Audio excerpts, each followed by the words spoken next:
Okay, అక్కడ కాదు, జనాల మధ్య నుంచుని ఇలా చేయాల్సింది మనం అంటున్నాం కదా. వాళ్ళు ఎవరండి?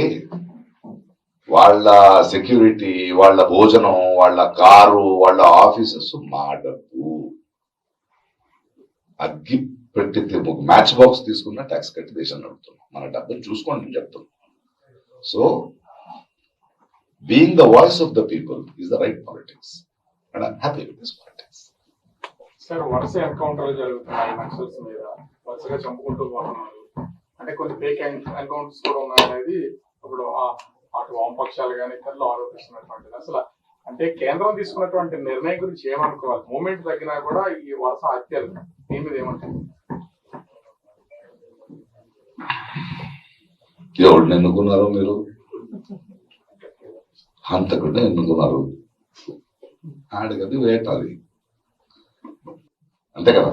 చాలా బాధతో చెప్తున్నాయి మాట. ఎన్కౌంటర్ ఏంటి? జనజీవన స్రవంతిలో తీసుకురావాలి కానీ పోరాటం ఎందుకు చేస్తున్నారు? మన ప్రజలే కదా, మనవాళ్లే కదా. ఏంటి సమస్యలు అన్నారు? ఎన్కౌంటర్ అంటే ఆపరేషన్ సింధూర్ అది అలా కాదు కదా, మనవాళ్లే కదా. ఎందుకు కోపడ్డావు? ఏంటి నీ బాధ్యత? ఏంటి నీ బాధ? ఏదో కారణం ఉంటుంది కదా. టెర్రరిస్టులు కాదు కదా. ఏదో ఒక ఐడియాలజీతో, మీ ఐడియాలజీ కాకపోవచ్చు, మీకు భిన్నాభిప్రాయాలు ఉండొచ్చు, కూర్చొని మాట్లాడాలి. ఎన్కౌంటర్లు ఏంటి? అరెస్టులు ఏంటి? గొంతు విప్పితే ఈడీ రేట్లు ఏంటి కదా. అన్యాయం జరుగుతోంది. సింపుల్ బాధతో చెప్తుంది. చాలు కదా. ఒక నిమిషం. కార్మికులు గురించి పోరాడే వాళ్ళంటే నాకు ఇష్టం.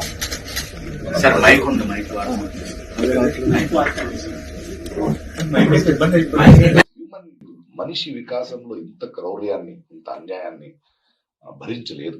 బికాస్ ఇది మనం హిట్లర్ నుంచి చూస్తున్నాం, ముసోలి నుంచి చూస్తున్నాం.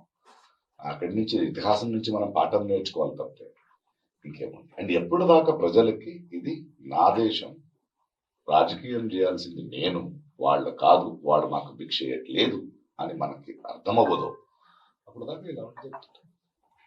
Sir, even coming to the Kannada film industry, it was very less visible decades before, but with KGF and Kantara, it has now become pan-India. అలా కదమ్మా, సక్సెస్ లో ఫెయిలియర్స్ లో ఉంటాయమ్మా. Malayalam film is also doing lot of content. ఒక cinema కోట్లు సంపాదించింది కాబట్టి ఆ ఇండస్ట్రీ పెరిగిందని లేదు కదా.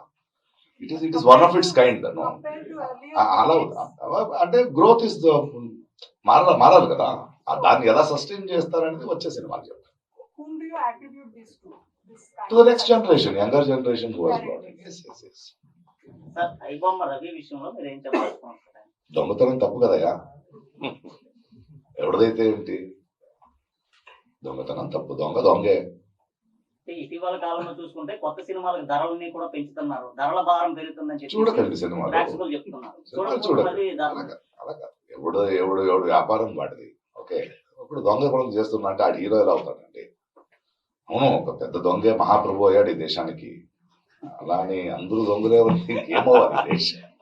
సార్, శివాజీని, మన సినీ నటులు శివాజీ చేసిన వ్యాఖ్యలపై మీ సమర్థిస్తున్నారా లేకపోతే సమర్థించడం ఏంటి? అంత చెత్తగా మాట్లాడితే ఒక భాష ఏంటి?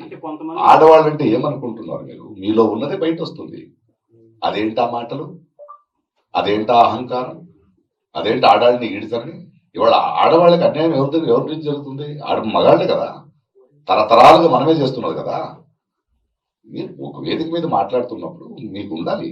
సరే, ఆయన క్షమాపణ అడిగాడు, బట్ ఒక సంస్కారాలు బలిదారు కదా. ఇప్పుడు ఆమెను ఆంటీ అన్నాడు అంటే వాళ్ళ భాష చూడండి. వాళ్ళకి ఆడవాళ్ళ బాడీ పార్ట్స్ తప్పితే తెలుగు రాదు వాళ్ళకి. వాళ్ళ బాడీ పార్ట్సే మాట్లాడతారు.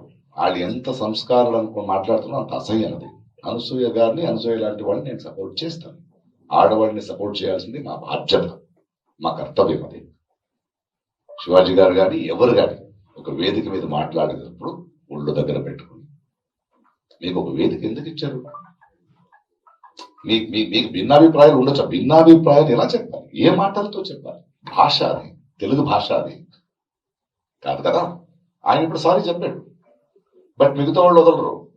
అది స్టార్ట్ అవుతుంది. ఇప్పుడే ట్వీట్ చేశారు అనసూయ గారు, నువ్వు స్ట్రాంగ్ గా ఉండు, ఆ సంస్కారాల అసహ్యం తెలుస్తుంది నాకు. నన్ను అదే తిడుతుంటారు, ప్రకాష్ రాజు గారు మీరు ఎందుకు మాట్లాడరాళ్ళు, అమ్మని లాక్తారు, చెల్లిని లాక్తారు, కూతురుని లాక్తారు, అంతే.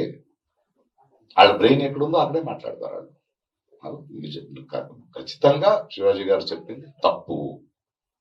ఒక సభ్య సమాజంలో వీ కెనాట్ ఎక్స్పెక్ట్ ఇట్. మీరెవరు చెప్పడానికి? మీ దృష్టి మార్చుకోండి.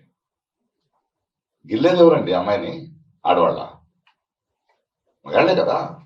మరి నేను పోకులేలా చెప్పాలా గిల్లితే గిల్లించుకోవాలని? కాదు కదా, న్యాయం కదండి, తప్పది. ఆరావళి పర్వతాల మీద పెద్ద పోరాటం జరిగింది, ప్రభుత్వానికి తగ్గింది. మెయిన్ స్ట్రీమ్ మీడియా కన్నా సోషల్ మీడియాలో వచ్చిన దాంట్లో తగ్గింది అనేది నిజం. నిజం. అంటే సోషల్ మీడియాలో ప్రజలు నించున్నారు, లేకపోతే వాళ్ళు అలా చేస్తూనే ఉంటారు. ఎందుకంటే మేజర్ మీడియాలు అమ్ముకున్న తర్వాత ఇంకేం చేయాలి మనం?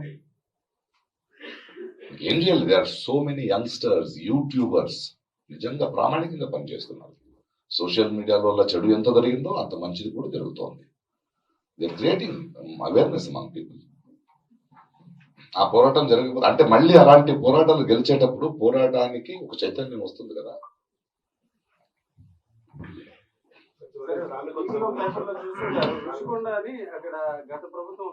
ఇది నేను హైదరాబాద్ వైజాగ్ లో నివాసమైనట్టు ఒక్కొక్క రోడ్ ప్రాబ్లం నన్ను అడిగితే ఎలారా? మీరు ఎన్నుకున్న ఒక సర్కారం ఉంది ఇక్కడ, మినిస్టర్, డిప్యూటీ చీఫ్ మినిస్టర్, మినిస్టర్లు అన్నీ ఉన్నారు, వాళ్ళని అడగండి.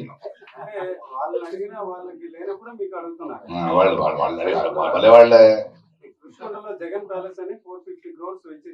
కొన్ని డీటెయిల్స్ అని నాకు తెలియదు, ఇదేదో అడిగి ఎందుకు అనుకుంటారు. దేశాన్నే ఇస్తున్నారు ఇంకా హోటల్.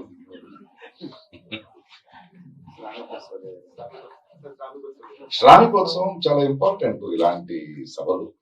సిఐటియు అఖిల భారత మహాసభలు ఆంధ్ర రాష్ట్రం విభజన తర్వాత చాలా ఘనంగా ఇక్కడ జరుపుతున్నాము. గతంలో హైదరాబాద్ లో జరిపి ఇతర అనేక చోట్ల జరిగింది. ఆంధ్ర